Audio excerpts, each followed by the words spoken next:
Queria convidar você a abrir sua Bíblia na carta do apóstolo Paulo aos Efésios. E eu quero investir esse tempo agora com você o mais rápido, o mais breve possível. Mas eu tenho certeza que um pouquinho de calor. Vamos para a rua? Vamos lá, queridos. Efésios capítulo 3. Semana passada nós conversávamos aqui sobre essa carta do apóstolo Paulo aos Efésios. Se você quiser mais informações sobre a cidade de Éfeso, eu gostaria muito que você, além de assistir o culto da semana passada, pegar informações, também hoje pela manhã tivemos na Escola Bíblica Renovar um esclarecimento gigantesco, muitas informações sobre a igreja de Éfeso.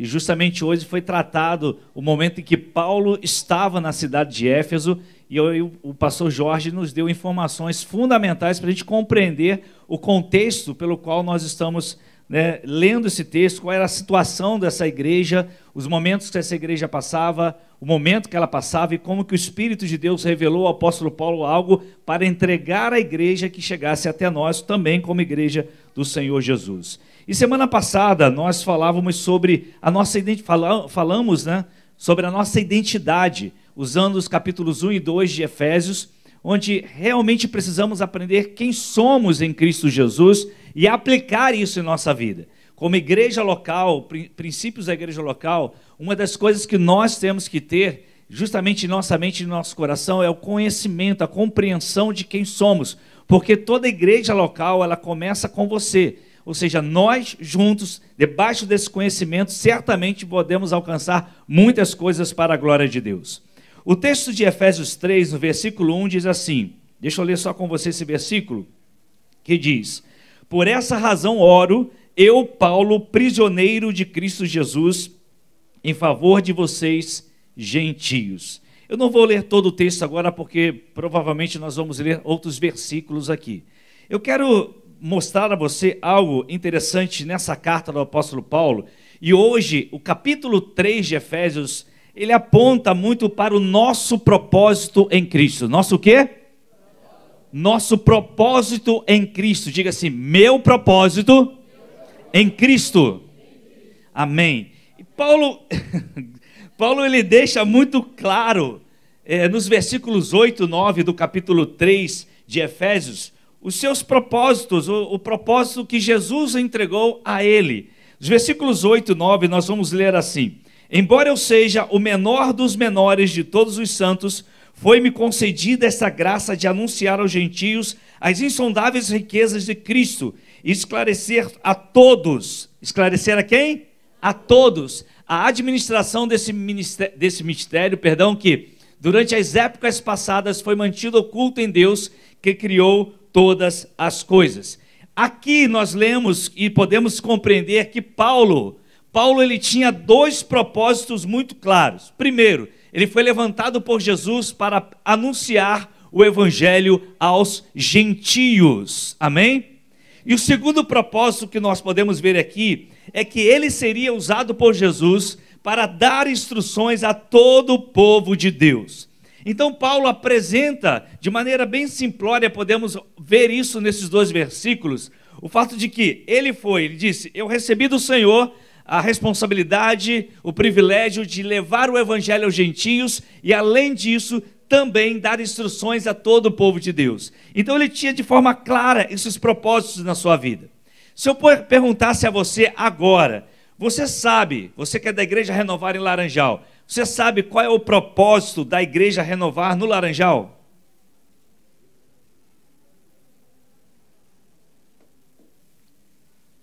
Qual é o propósito? Ganhar vidas para Jesus e cuidar bem delas. Esse é o nosso propósito. Então vamos falar juntos? Ganhar vidas para Jesus e cuidar bem delas. Então eu vou falar a frase e vocês vão repetir, amém? Vamos lá? Ganhar vidas para Jesus. Não, acho que pode ficar melhor, vamos lá. Ganhar vidas para Jesus. E cuidar bem delas. E cuidar bem delas. Então qual é o propósito da Igreja Renovar no Laranjal? Mais uma vez. Esse simples propósito, porém profundo, é o nosso propósito como igreja local. Nesses 23 anos nós temos procurado fazer exatamente isso. Ganhar vidas para Jesus e cuidar bem delas. É claro que nós olhamos para essas duas frases, né, ou esses dois propósitos, eles se completam. Eles caminham sempre juntos. E olhando esses dois propósitos que se completam, certamente nós vamos ver vários pequenos propósitos que usamos para chegar a esses maiores, ou seja, para ganhar vidas para Jesus. Assim como existem vários métodos que nós podemos utilizar para também cuidar bem das vidas. Vou te dar um exemplo. O pessoal esses dias estava fazendo um evento na rua, evangelizando, falando do amor de Jesus. Um outro exemplo, quinta-feira nós fomos para o sítio passar o dia inteiro ali. Eu não sei quantos convidados você levou para aquele dia, nós éramos ali cerca de 300 pessoas, né, cerca de 300, só no ônibus éramos 100, nos 3 ônibus éramos 120, fora aquele monte de carro, né, fizemos um cálculo mais ou menos umas 300 pessoas. Nem todos puderam ir, inclusive. Então tínhamos muitos convidados. Qual era o objetivo ali? Ganhar vidas para Jesus e, de alguma forma, cuidar bem delas. Então, tudo que nós fazemos, das coisas menores, das coisas maiores, elas se unem, estão voltadas, estão focadas nesse propósito da Igreja Renovar em Laranjal. É isso que nós focamos. Por que nós precisamos disso? Porque uma igreja, queridos, na verdade, uma vida sem propósitos é uma vida sem sentido nenhum. Se você não tem um propósito claro na sua vida, a sua vida não faz muito sentido. Por isso que muita gente pergunta, né? Qual é o propósito da minha vida? Eu preciso descobrir o propósito da minha vida. E eu escutei um pastor falar, e eu entendo isso também, que aquilo que você anseia, aquilo que você deseja, é aquilo pelo qual você tem que começar a realizar. Porque muita gente quer essa resposta do propósito, mas a verdade, ele fica aguardando um anjo descer do céu, ou alguém colocar a mão na cabeça dele para ele dizer, olha, você vai fazer isso, isso, isso lá na igreja. Aí ele disse, encontrei meu propósito. Mas, na verdade, se você compreender o fato pelo qual você pode ser usado por Jesus onde você estiver, e você pode realizar envolvendo-se simplesmente, você encontrará o propósito de Deus para a sua vida. E fica muito claro, quando nós falamos, por exemplo, ganhar vidas para Jesus e cuidar bem delas. Por que não ser o propósito da sua vida? Por que não ser o propósito da sua vida? E a gente completar isso tudo envolvendo todos pelos quais você congrega aqui em termos de igreja local. Ao ler o capítulo 3 de Efésios, eu vou perceber que o propósito de Paulo não era somente algo que lhe fazia bem. Paulo não fazia aquilo porque, eu vou fazer isso porque eu me sinto bem. Não é apenas para se sentir-se melhor com ele mesmo, porque eu vou ficar com a minha consciência limpa do que eu estou fazendo alguma coisa. Na verdade, quando você lê o capítulo 3 de Efésios, você vai perceber que o seu encontro com Jesus gerou uma transformação completa em sua vida. Fez a ele, nós já pregamos isso aqui algumas vezes, deu a ele um propósito e um sentido da vida. No versículo 1 do capítulo 3 de Efésios, ele vai dizer assim, eu sou prisioneiro de Cristo Jesus em favor de vocês. Essa palavra prisioneiro, lá no grego, é uma palavra que dá a ideia de vínculo. É como se você estivesse ligado por corda. Já viu aquela canção que a gente canta com cordas de amor? Você me amarrou. Então, essa é a ideia. A palavra prisioneiro ali, no grego, traz essa ideia. Com cordas de amor, Jesus me amarrou. Eu sou prisioneiro de Cristo Jesus em favor de vocês. Aleluia. Isso é tremendo, queridos. Lá no versículo 2, eu estou adiantando um pouquinho a mensagem aqui, ele usa uma palavra que é a responsabilidade. Versículo 2, ele vai dizer assim, na versão NVI, certamente vocês ouviram falar da responsabilidade imposta a mim. Essa palavra oikonomia significa administrador confiado por Deus. Ou seja, Paulo, ele tinha uma visão clara da sua responsabilidade, de que ele recebeu do Senhor uma confiança, ou seja, no sentido de executar uma obra. Então, ele não fazia simplesmente porque hoje eu estou legal, eu vou fazer alguma coisa. Hoje eu estou bem, aí sim eu vou ajudar. Não é nada disso. Ele entendia que aquilo que ele recebeu era muito maior do que ele, muito maior do que os seus sentimentos. Você está me entendendo, querido? Não era o sentimento que o envolvia, era a responsabilidade. Ele sabia, então, sentindo-se bem ou sentindo-se mal, Paulo iria cumprir o propósito de Deus. Então, por exemplo, a gente está aqui no Projeto Recomeçar. Imagine um psicanalista que vem para cá de maneira voluntária atender as pessoas e vou dizer assim: hoje eu não estou bem, não vou atender ninguém. Imagine o pastor vai dizer: hoje eu não estou bem, não vou fazer nada. Tem coisas que às vezes você faz mesmo não estando bem. É claro que existem momentos que você vai ter que recuar um pouquinho. Recuar não é derrota, mas é se resguardar um pouquinho para tratar alguma coisa. Mas Paulo, ele tinha essa responsabilidade em sua mente. No versículo 6, Paulo fala do evangelho do qual Jesus o fez ministro. A palavra ali é diáconos, a palavra para ministro, ou seja, ele está dizendo, ele fala desse evangelho que Jesus o fez um diácono, Jesus o fez um servo, alguém que executa uma tarefa de um mestre. Então, Paulo, inspirado por Deus, ele revela na carta também aquilo que Deus o permitiu revelar a carta aos Efésios para que chegasse até nós. Ele está dizendo para nós o seguinte: olha, eu sou prisioneiro, eu tenho um vínculo, tenho cordas de amor amarradas em mim por Cristo Jesus a favor de vocês. Eu tenho uma responsabilidade, eu sou um administrador confiado por Deus, eu sou um ministro, eu sou um diácono, eu sou servo, eu sou alguém que preciso exercitar, eu preciso realizar. Então Paulo tinha isso no seu coração, porque o propósito, ele envolve algumas coisas. Um propósito em Cristo vai envolver algumas coisas que eu vou citar para você aqui agora, para a gente poder encerrar esse momento. Um propósito em Cristo envolve pelo menos 6 coisas que eu vou citar para você. Primeira coisa, um propósito em Cristo envolve um vínculo de amor ágape. Um vínculo de amor ágape. Você e eu precisamos compreender o quanto Jesus nos ama. Se você não tiver essa compreensão, você não consegue se envolver no propósito que Deus quer e tem para a sua vida. Falar para você que Deus tem um propósito na sua vida não é revelação do Espírito, é só você ler a palavra. É só você ler a Bíblia que você vai saber. Então, mesmo que um profeta levanta a mão e diz assim: Deus manda lhe dizer que ele tem um propósito para você. Descobriu o quê? Nada. Por quê? Porque aquilo já está escrito na palavra. Deus tem um propósito para todo mundo. Deus tem um propósito eterno para todo mundo. Agora, quando nós sabemos disso, esse propósito em Cristo envolve um vínculo de amor. Não é que Deus nos ama mais ou nos ama menos. Deus nos ama mais ou menos, ou seja, baseado em nossos atos. Deus nos ama da mesma forma. Deus te ama da mesma forma que ama o pior ser humano que pode ser considerado sobre a face da terra.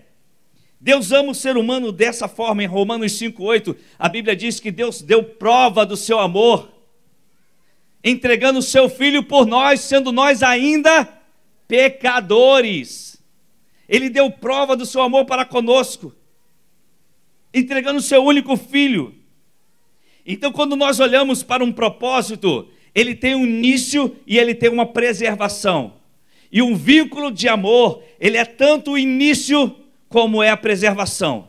Ou seja, quando você recebe a Jesus como Senhor e Salvador da sua vida, você vai receber essas cordas de amor que vão te sustentar. E ao mesmo tempo, quando você continua no propósito, é esse vínculo de amor que vai preservar o teu chamado. É esse vínculo de amor que vai preservar o propósito. Por que muita gente abandona o propósito de Deus? Porque desfez o vínculo de amor. Não ora mais, não busca mais, não medita mais, não ouve mais a voz de Deus. Quer fazer só aquilo que ele deseja, só aquilo que ele se sente bem. Por quê? Ele cortou esse vínculo de relacionamento. Não estou falando do amor que Jesus não te ama mais, estou falando do vínculo de relacionamento. desse amor que você gera por Deus na busca incessante, no conhecimento que você tem por Ele. Então esse vínculo de amor é tanto o início do propósito de Deus na sua vida, como é também a preservação para você continuar no propósito.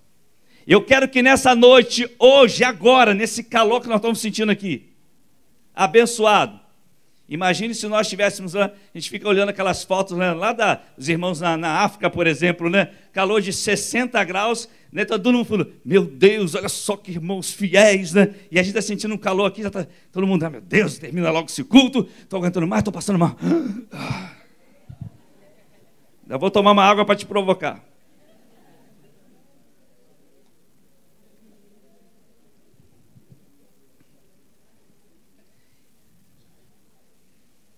Esse vínculo de amor é o início e a preservação. Guarde isso no seu coração. Para você começar o propósito de Deus hoje na sua vida, receba esse amor. E se você quer permanecer no propósito, retorne ao seu relacionamento com Cristo. Segundo, o propósito em Cristo envolve responsabilidade. Deus confia a nós uma responsabilidade. A Paulo entregou um propósito aos gentios e entregou a toda a igreja também um ensino. Por exemplo, a mim, Wagner, ele entregou ser pastor numa igreja local. Esse é o propósito que Deus me entregou. E eu confesso a vocês que quando eu ouvi o chamado de Deus, eu sempre imaginei, eu seria um missionário no campo. Eu sempre imaginei ser um missionário. Eu sempre imaginei ir para missões, ir para outro lugar. Sempre foi a minha ideia. Depois, o tempo foi passando e Deus me colocou no propósito que Ele tinha, ser pastor numa igreja local. De alguma forma, queridos, nós estamos todos ligados ao mesmo propósito. E esse mesmo propósito exige de nós, envolvida a questão da responsabilidade. Terceiro, o propósito em Cristo envolve serviço, compreender o nosso papel e executar esse serviço. Todos nós estamos ligados ao mesmo propósito. Qual é o propósito da Igreja Renovar em Laranjal? Vou perguntar de novo. Qual é o propósito da Igreja Renovar em Laranjal? Meu Deus, calma. Espera o outro. Vamos falar, sempre falar esperando o outro. Vai ficar um coral bonito. Vamos lá. Qual é o propósito da Igreja Renovar em Laranjal? Ganhar vidas para Jesus e cuidar bem delas. Amém. Você pode dar um aplauso a Jesus? Aleluia. Se você compreender isso, e seu papel, e executá-lo, de alguma forma, você sabe, nós estamos ligados ao mesmo propósito, com serviços diferentes, executando papéis diferentes. Porém, todos, numa grande engrenagem, nós estamos juntos debaixo de um mesmo propósito. Quarto propósito, o que envolve um propósito em Cristo? Envolve intercessão. Paulo, no versículo 1, diz, por essa razão eu oro. Versículos 14 e 19, ele vai dizer assim, por essa razão, ajoelho-me diante do Pai, do qual recebe toda a família nos céus e na terra, oro para que com as suas gloriosas riquezas Ele os fortaleça no íntimo do seu ser com poder por meio do Espírito Santo.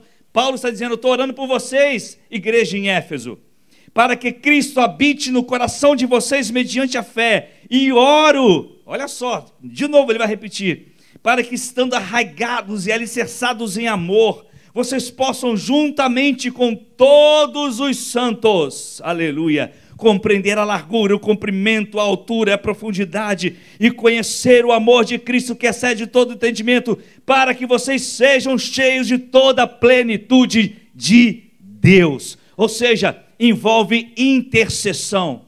Um propósito em Cristo sempre irá envolver intercessão. Nós vamos orar pelos outros, nós vamos interceder pelos outros, nós vamos nos colocar numa posição de batalha pelos outros. Todo o propósito de Cristo envolve o outro. Todo o propósito de Jesus, o alvo é o outro. Você não é o alvo principal. Deus te deu um propósito para outro. E sempre entenda isso. Por isso que Deus deu prova do seu amor para conosco, em que Cristo morreu por nós, sendo nós ainda pecadores. O alvo éramos nós, somos nós. O alvo do amor de Deus. Ele veio ao mundo morrer por nós, sendo nós ainda pecadores, sem merecermos absolutamente nada. Na hora da oração aqui, o pastor Jorge estava intercedendo, orando, ele falou, coloca a mão onde você está sentindo a dor. Eu coloquei na minha garganta, porque eu estou sentindo uma irritação muito forte na garganta. Já viu aquele início de resfriado, de gripe que vem? Ele vem logo atacando a garganta. Coloquei a mão na garganta, comecei a orar, Senhor, eu sei que eu posso tomar um remédio tal, mas coloca a tua mão de poder, porque aí ficou na minha mente, eu sei que o Senhor pode fazer. Aí eu mesmo me corrigi na oração, na minha mente. Falei, não, eu sei que o Senhor pode, peraí. Não, eu sei que o Senhor quer fazer. Eu sei que o Senhor quer fazer. Eu sei que o Senhor quer fazer.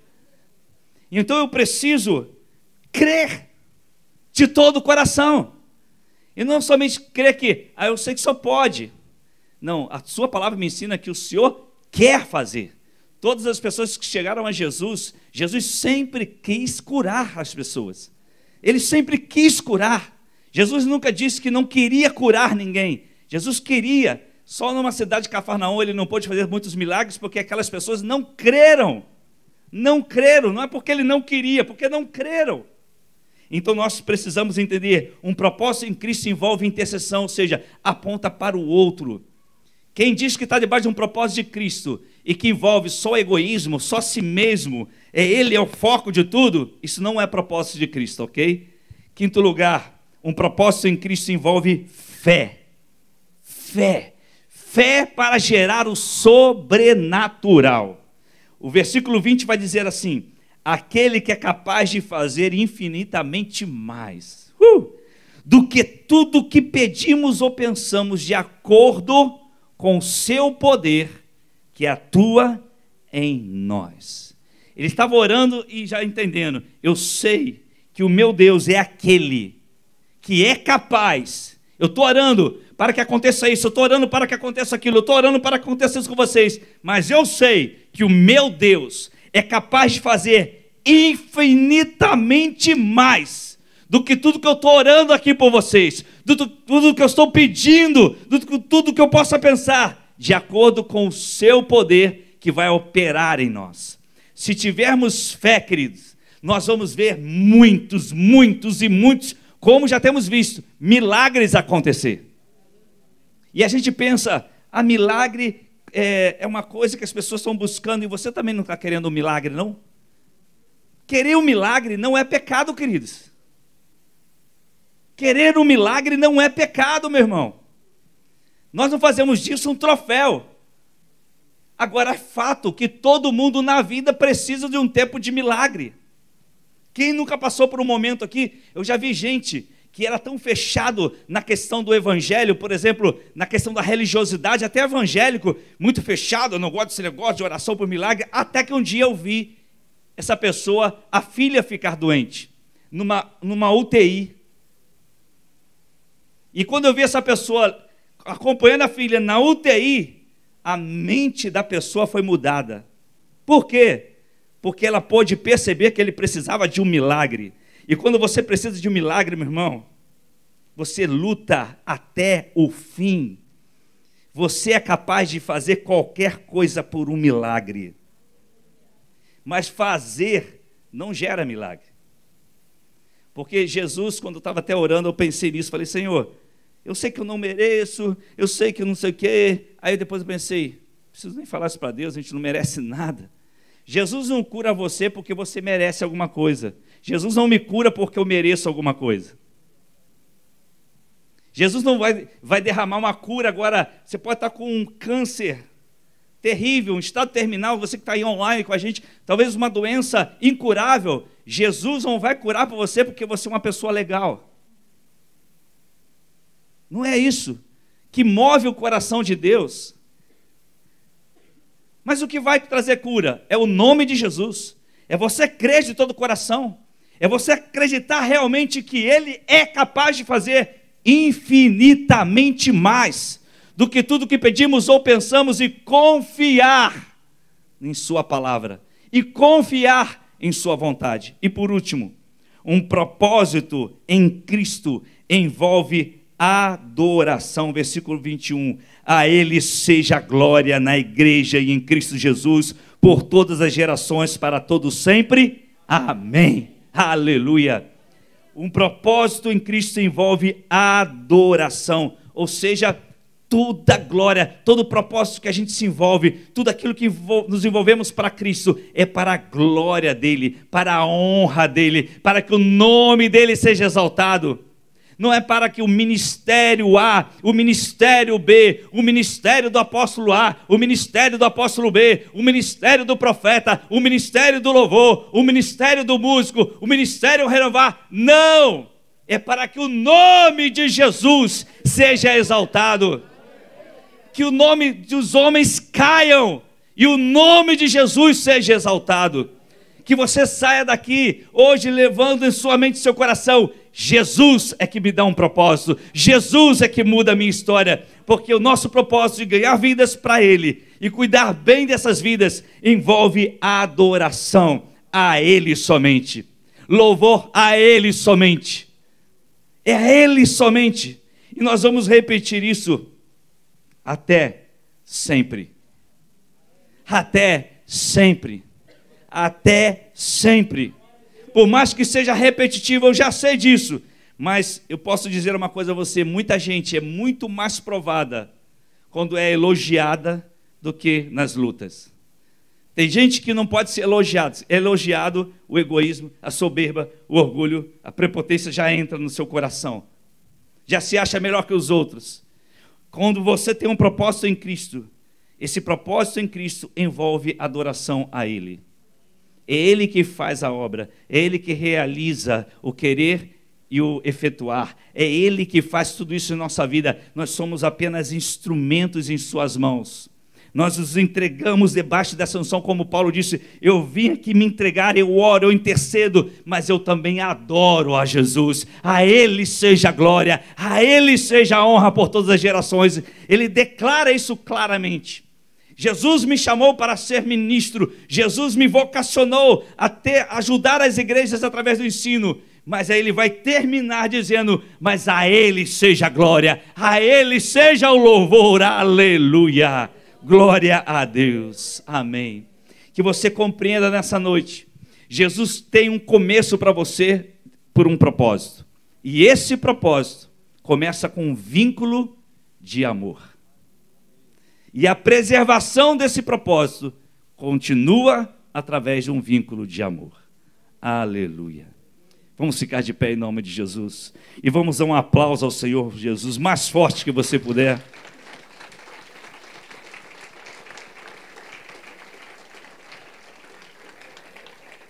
Aleluia. Aleluia. Glória a Deus. Glória a Deus. Espírito Santo de Deus, o Senhor é quem, aleluia, o Senhor é quem nos conduz,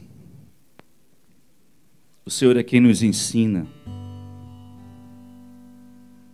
o Senhor é quem nos conduz na direção que precisamos andar. O Senhor é forte e tremendo, o Senhor é justo.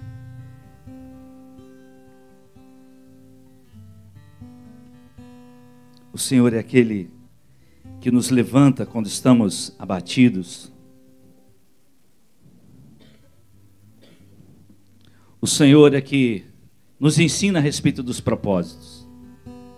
Senhor, que essa igreja local entenda e mergulhe no propósito de ganhar vidas para o Senhor e cuidar bem delas.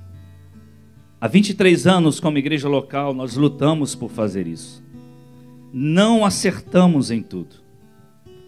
Não conseguimos acertar em todas as coisas. Falhamos. Mas acertamos muito também. E nós só continuamos porque as misericórdias do Senhor nos alcançaram. E nos alcança todos os dias. Porque o Senhor conhece o coração de cada um de nós. E sabe, ó Deus, que há um vínculo de amor que vem do Senhor. Com cordas de amor o Senhor nos atraiu, o Senhor nos amarrou. E esse vínculo de amor tanto iniciou o propósito em nossa vida, como nos preserva. E eu quero agradecer ao Senhor por isso.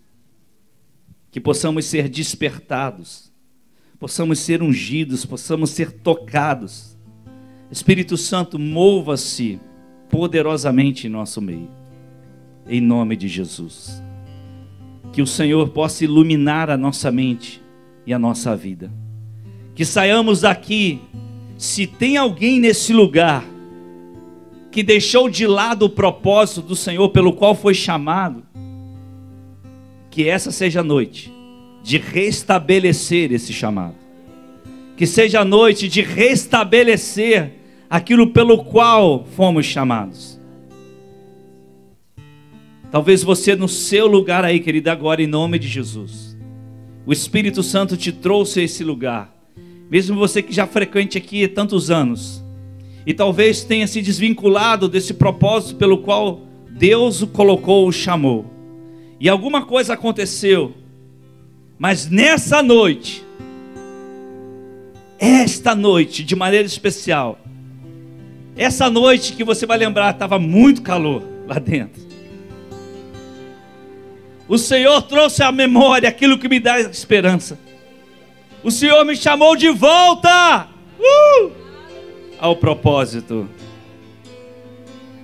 Aleluia, aleluia, aleluia. Onde você estiver aí no seu lugar agora, se o Espírito Santo de Deus está tocando o seu coração, eu não vou te pedir para vir aqui à frente hoje não, querido.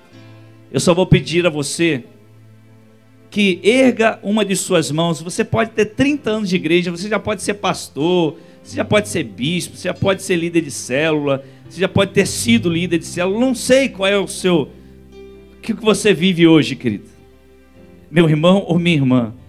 Eu não sei nem se você é dessa congregação aqui local, mas se o Espírito Santo de Deus moveu o seu coração nessa noite e falou com você a respeito disso, e você está dizendo: Senhor, hoje, agora, eu quero voltar a esse vínculo que me preserva no seu chamado. Eu quero retomar isso em minha vida. Eu queria que você erguesse uma de suas mãos, em nome de Jesus. Isso, aleluia, aleluia.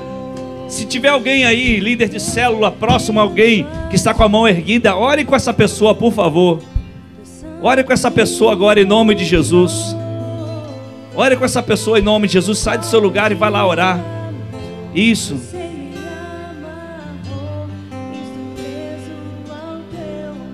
Talvez um dia Deus falou: ei, eu quero que você seja usado para cuidar de crianças.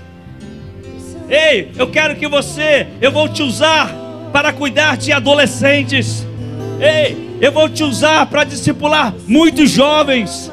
Ei, eu vou te usar lá com homens casados. Ei, eu vou te usar lá com mulheres casadas.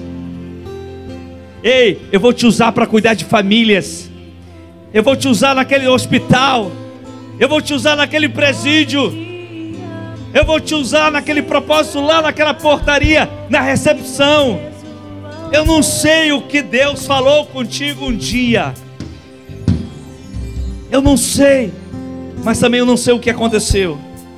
E talvez de alguma forma o propósito foi sendo deixado de lado. Mas hoje aqui agora, retome isso na sua vida, meu irmão. Levanta a sua mão, diga: aqui estou, eis-me aqui, envia-me a mim, Senhor. Envia-me a mim, Senhor. Tem uma mão erguida lá, ó. Tem uma mão erguida lá atrás também. Ore, meu irmão, em nome de Jesus.